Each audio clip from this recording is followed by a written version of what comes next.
Hi, my name is Manoj. Hi, and I'm Alex, and our project is the comparison of solar, wind, and geothermal conversion for an HVAC system in a commercial building in Denver, Colorado.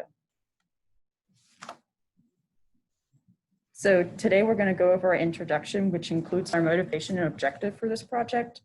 Next, we'll be going over the background covering the three energy conversion systems, solar, wind, and geothermal. And we'll also cover the social, environmental, and legal issues that are associated with each of these systems. Then we'll cover the methodology for the energy analysis, cost analysis, and the carbon reduction. Then we'll actually cover the energy analysis results for the original systems, solar, wind, and geothermal systems, and the simulation results we got for the solar, wind, and geothermal. Then we'll talk about the cost analysis, and then we'll also talk about the carbon dioxide reduction analysis.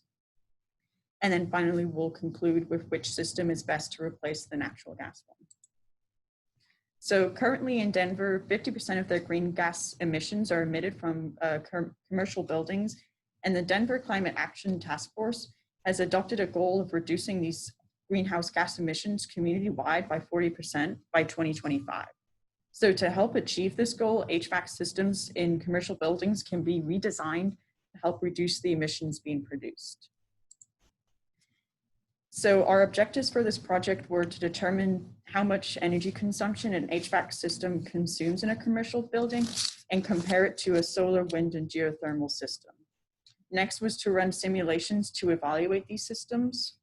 And then we analyzed the levelized cost of electricity and the payback period for each of these renewable systems.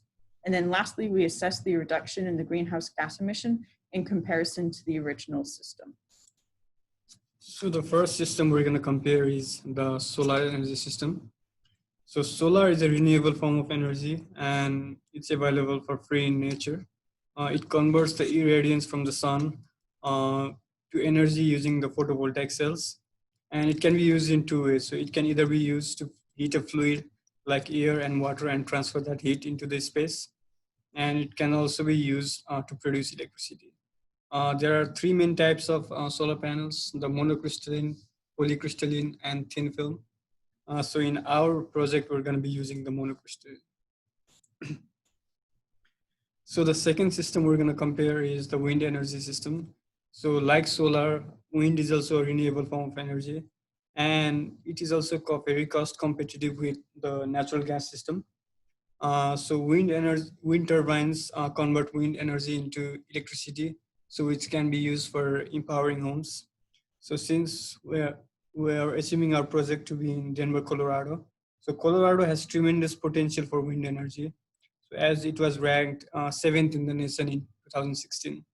So there are two types of wind turbines. So the first one is horizontal axis wind turbine, and the second one is vertical axis wind turbine. So for our project, we're going to be using the horizontal axis wind turbine. So the third system we're going to compare is the geothermal energy system.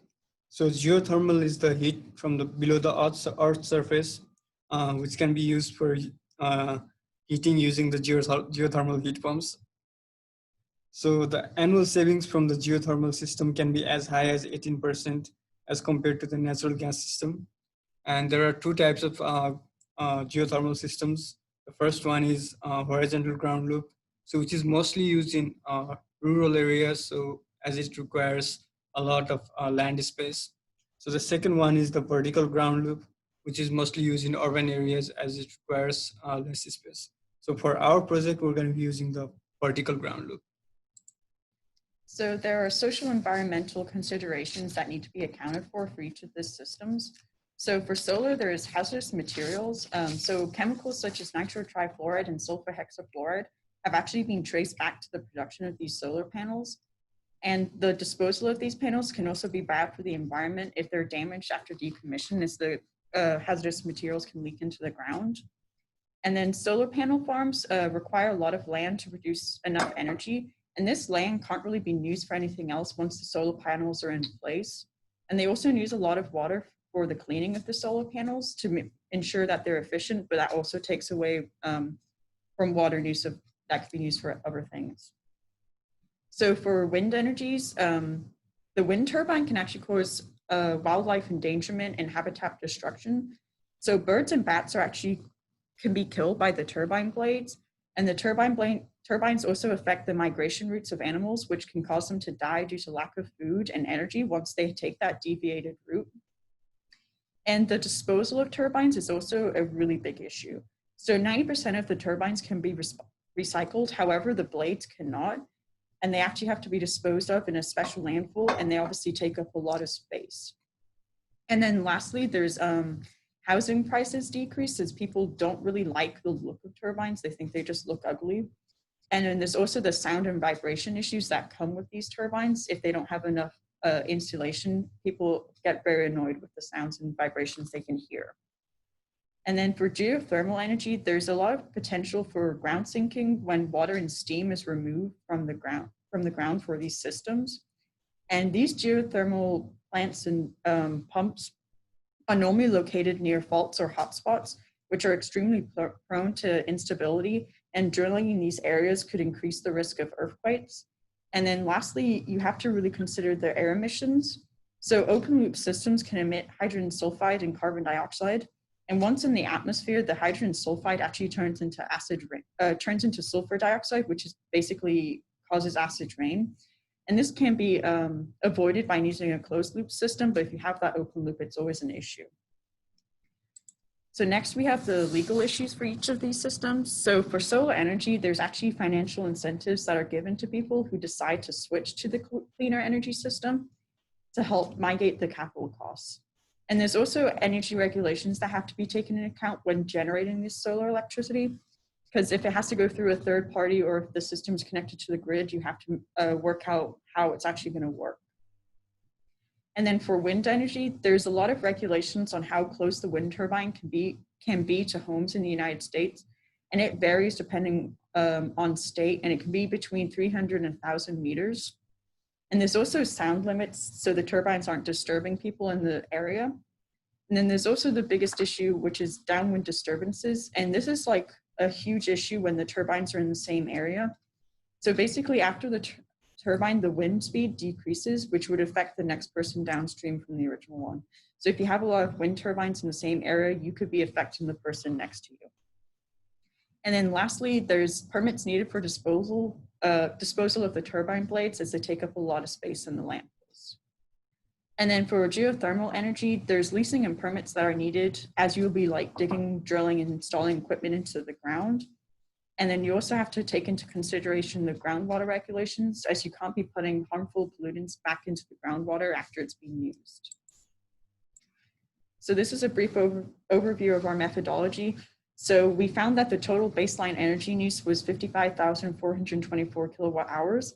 And this was found using eQuest, which will be explained in more detail in the next slide. So for each of the system, we calculated different parameters for the systems. So for solar energy, we calculated the size of the panels, the output power, and the efficiency. For wind, we calculated the size of the turbines, the output power, and the efficiency also. And then for geothermal, we'll calculate the power of the pump we need, the mass flow rate of the water, and the efficiency. And then we perform cost analysis and carbon dioxide emission reduction analysis. So for calculating the baseline energy use for our system, we use the Department of Energy eQuest software. eQuest is a software that is used for building energy simulation. So the software allows us to input the required building parameters, such as the building type and the desired type of HVAC system. And in return, it generates the size of the system that is required for the building, and also the annual energy usage of the building. So for our case, we assumed a 25,000 square feet commercial building that is located in Denver, Colorado. And we used a heat pump for our HVAC system. So in the diagram, you can see the layout of the HVAC system with the cooling coil and the heating coil and the supply duct. So from eQuest, we obtained the size of the equipment to be 11.25 tons and the COP of the system to be 3.8. And the annual energy usage of our baseline energy system was 55,424 kilowatt hours per year. So the first system we're gonna do analysis for is the solar system. So using the baseline energy obtained from the equest, we calculated the size and the efficiency of the solar system that is required for the building. So for solar system, we assume the solar panel yield to be 15% and the performance ratio to be 0.75. And the size of our system was obtained to be 40 kilowatts with a 75% efficiency. And the total area of the panels required for the building was 237 square meters, and the number of panels was 132. So this is our simulation for the solar system, and this can be found in typing into the command window of MATLAB. So for this simulation, we modified the series connected per string to be 25 instead of just 1. And then we also changed the solar panel brand to Helios to get the highest amount of wattage per panel. And we also just changed what was being calculated and displayed. So we changed it to be an array at 25 degrees Celsius with a specified irradiance, because we wanted to be able to change and specify which irradiance we used. And then we also changed the irradiance to be 5.69 kilowatts per meter squared, as this was the average irradiance in Denver, Colorado. So these are our results, and as you can see, the top graph is the irradiance, and it goes up to the 5.69 kilowatts per meter squared that we wanted to. It does take a little bit to ramp up, but this is obviously just a simulation, so it was just showing the average in the end. And then we have the voltage of the system, and it takes a little bit for the voltage to get up. It slowly increases, then it has a more rapid increase. And then it starts leveling out just under 1,200 volts. And this was good because it wasn't oscillating between two different voltages. And then lastly was our power. So as you can see, it has a slow increase, and then it starts to level out just under 60,000 watts.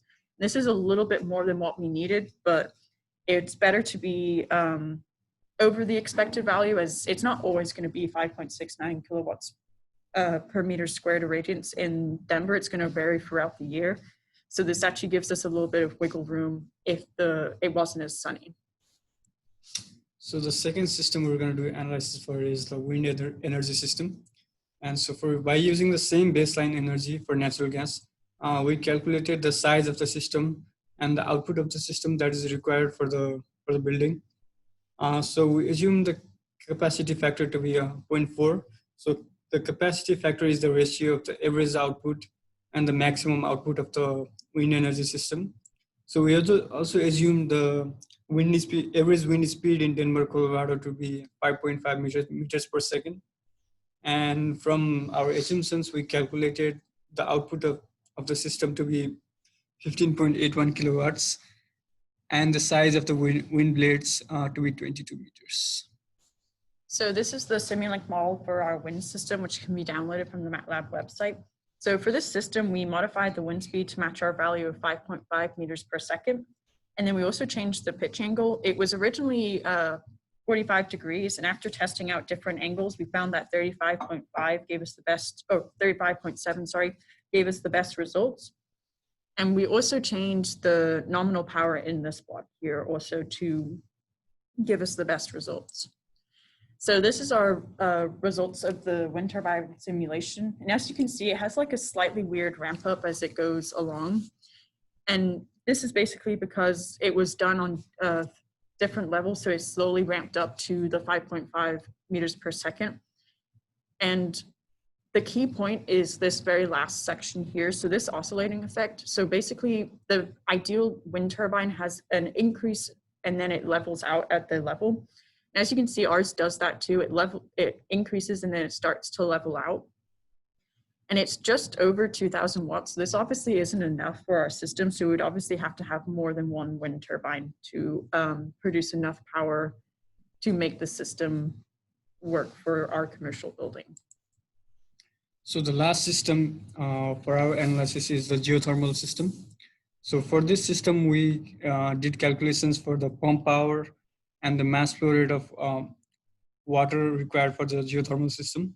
So we assume the water temperature to be 37.7 degrees centigrade and the room temperature to be 22 degrees centigrade. So from the assumptions, we calculated the output of the system to be 10.42 kilowatts. The mass flow rate was 0.6 kilograms per second, and the efficiency of the system was 37%. So for the simulation of the geothermal system, we use the GOT Sol software. The software allows us to input the building parameters and also the desired type of geothermal system. So for our case, we assumed a system with a 45 kilowatts power and with space heating capacity. So the graph shows the energy used by the geothermal heat pump during the course of the year. So as you can see from the graph, the highest energy use was during December, so which is one of the coldest months of the year. So this is our cost analysis for the solar, wind, and geothermal systems. So for this project, we assumed the project lifetime would be 25 years and that it would have a discount rate of 3%. So we found the capital cost of each system with a 26% rebate for the size of the system we would need. And then we also found the present value of the maintenance based on what the annual maintenance would be. So in the end, we found the levelized cost for solar to be 84 cents. For wind, it was $1.27, and for geothermal, it was $1.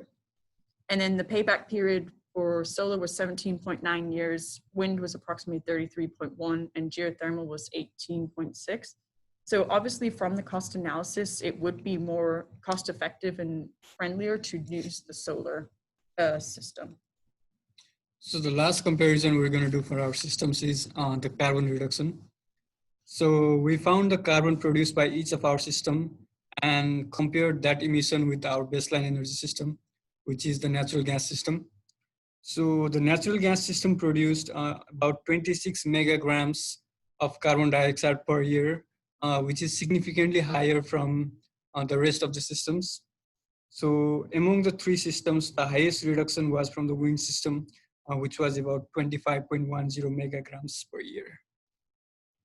So overall, the solar system is the most efficient renewable energy system to replace the natural gas one.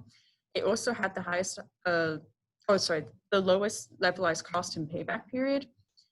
However, wind did have the highest carbon dioxide reduction, but solar did have the second highest, and it was only approximately 2 megagrams of carbon difference. So based on our results, replacing the existing system with the solar panels would be the most cost effective, and it would also be extremely environmentally friendly in comparison to the natural gas system. And these are our references. And thank you for your time. Thank you.